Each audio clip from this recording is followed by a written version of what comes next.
Saudara yang disayang Tuhan, Shalom Shalom. Bagaimana jika kita berdoa sebelum kita merenungkan firman Tuhan? Mari, Engkaulah yang mempunyai bumi serta segala isinya.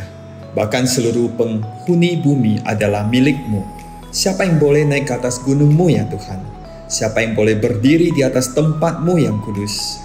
Firman-Mu mengatakan, orang yang bersih tangannya dan murni hatinya, yang tidak menyerahkan dirinya kepada yang semu dan yang tidak bersumpah palsu. Engkaulah Raja kemuliaan. Tuhan, kami ingin melatih hati, pikiran, perkataan, dan perbuatan kami seturut firman-Mu. Kiranya perenungan hati kami berkenan di hati-Mu. Kiranya perkataan dan perbuatan kami Engkau ikut sertakan dalam pekerjaan-Mu. Dalam nama Bapa, Anak, dan Roh Kudus. Amin.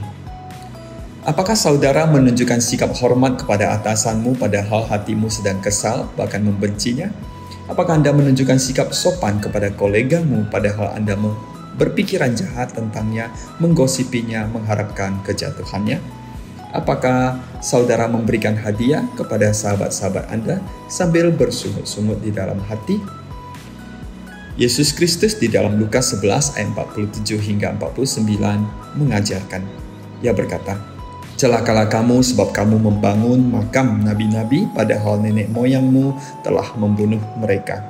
Dengan demikian kamu mengaku bahwa kamu membenarkan perbuatan-perbuatan nenek moyangmu sebab mereka telah membunuh nabi-nabi itu dan kamu membangun makamnya.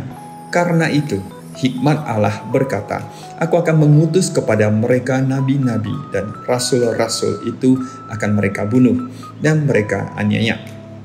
Tuhan menegur orang-orang Farisi dan ahli-ahli Taurat. Mereka membangun makam nabi-nabi, padahal hati dan pikiran mereka sama dengan nenek moyang mereka yang telah membunuh nabi-nabi itu. Mereka menunjukkan sikap menghormati nabi-nabi, padahal jika nabi-nabi dan rasul-rasul menyampaikan firman Tuhan, mereka akan membenci dan menganiaya mereka. Hikmat Allah membuktikan hal tersebut dengan mengutus nabi-nabi maupun rasul-rasul kepada mereka. Mereka akan menunjukkan kepalsuan mereka bahwa mereka adalah orang-orang yang bermuka dua.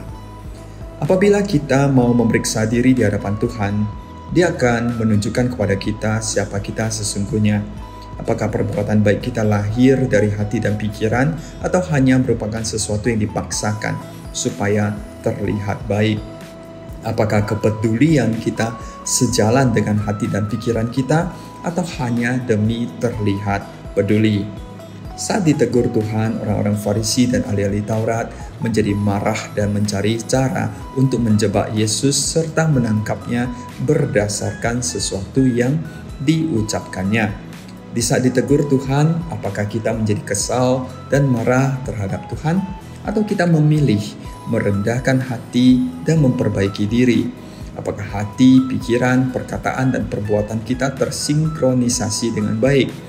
Kristus Yesus memberikan teladan di mana hati, pikiran, perkataan, dan perbuatannya sebagai satu kesatuan yang tidak dapat terkotak-kotakan.